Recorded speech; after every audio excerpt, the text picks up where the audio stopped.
दोस्तों, प्रकाशित वाक्य की पुस्तक हमें अंतिम समय की उस भयानक दृश्य के बारे में सबसे पहला अध्याय 6 में अवगत करवाती है।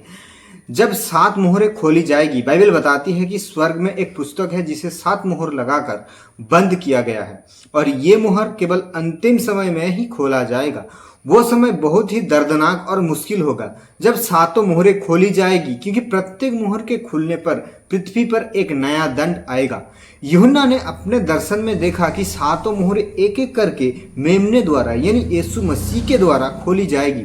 जब पहला मोहर खोला जाएगा, उसके बारे में लिखा है कि प्रकाशित वाक्य अध्याय 6 उसकी 1 और 2 आयत में, फिर मैंने देखा कि मेमने ने उस 7 मोहरों में एक को खोला और उन चारों प्राणियों में से एक का गर्जन का सा शब्द सुना कि आ।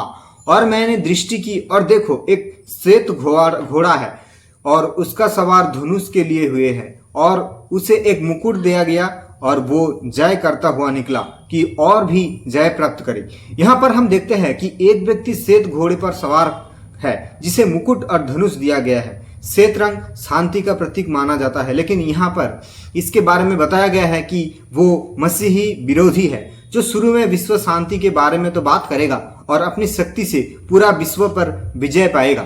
दूसरी मुहर खुले जाने पर एक और घोड़ा निकलेगा, लेकिन ये श्वेत नहीं बल्कि लाल रंग का होगा और उसके सवार को एक तलवार दिया जाएगा और उसके साथ साथ अधिकार भी दिया जाएगा कि वो पृथ्वी पर से मेल को उठा ले।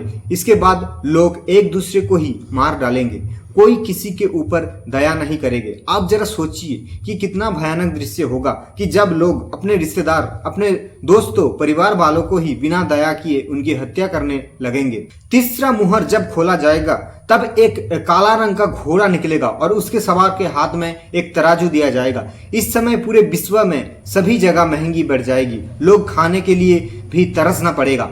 चौथी मोहर के बारे में बताया गया है कि जब वो खोली जाएगी तब एक पीला रंग का घोड़ा दिखाई देगा जिसके सवार का नाम मृत्यु बताया गया है और इसे पृथ्वी पर 1/4 पर अधिकार दिया जाएगा कि वो सभी लोगों पर तलवार, अकाल, महामारी और जंगली जानवरों के द्वारा मार डाले। ये बहुत ही दर्दनाक स्थिति होगा क्योंकि उस समय पृथ्वी पर काल पड़ेगा और भयानक महामारी भी आएगी। यूहन्ना 5वीं मोहर के बारे में बताती है कि जब वो खोली जाएगी तब उसने वेदी के नीचे उन लोगों को, प्राणों को देखा जो परमेश्वर के वचन और उसकी गवाही के कारण शहीद हुए हैं। हर एक जो उसमें शामिल होंगे उन्हें श्वेत वस्त्र दिया जाएगा और उनसे कहा जाएगा कि थोड़ी देर विश्राम करो जब तक तुम्हारी संगी, दास और भाई इसी प्रकार से शहीद होकर ना आ जाए। 6ठी मोहर के खुले जाने के एक बड़ा भूकंप होगा, सूर्य भी अपनी रोशनी खोकर काला हो जाएगा, पूरा चंद्रमा लहू के जैसा हो जाएगा। उस समय आकाश के तारों पृथ्वी पर गिराए जाएंगे, आकाश, पहाड़ और टापू अपने अपने स्थान से हट जाएंगे। ये सब अब जब होगा तब पृथ्वी के राजा, प्रधान, धनवान, गुलाम या स्वतंत्र सभी लोग पहाड़ों के कोने में या चट्टान में छुपने लगेंगे और अपने आप को परमेश्वर के महाक्रोध से बचाने का प्रयास करेंगे। 7वीं मोहर अर्थात आखिरी मोहर के बारे में प्रकाशित के अध्याय 8 में हमें देखने को मिलता है।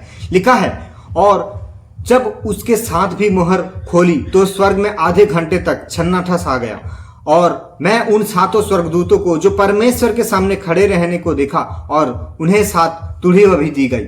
यह यूहन्ना बताती है कि 7वीं मोहर के खुलने के बाद स्वर्ग में आधे घंटे तक सन्नाटा छा गया और उसके बाद 7 दूतों जो परमेश्वर के सामने उपस्थित रहते हैं 7 तुड़ियां भी दी गई और यही है दूसरा सबसे भयानक दृश्य जो शुरू होगा, 7 तुड़ियां को फूंक जाना।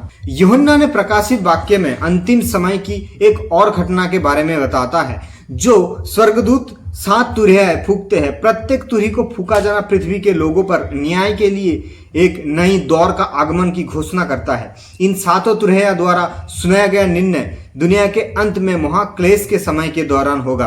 परमेश्वर की उपस्थिति में खड़े रहने वाले उन 7 संतों को ये 7 तुरहियां भी दी जाएगी जिसका उपयोग न्याय के दूसरे दौर को शुरू करने के लिए किया जाएगा।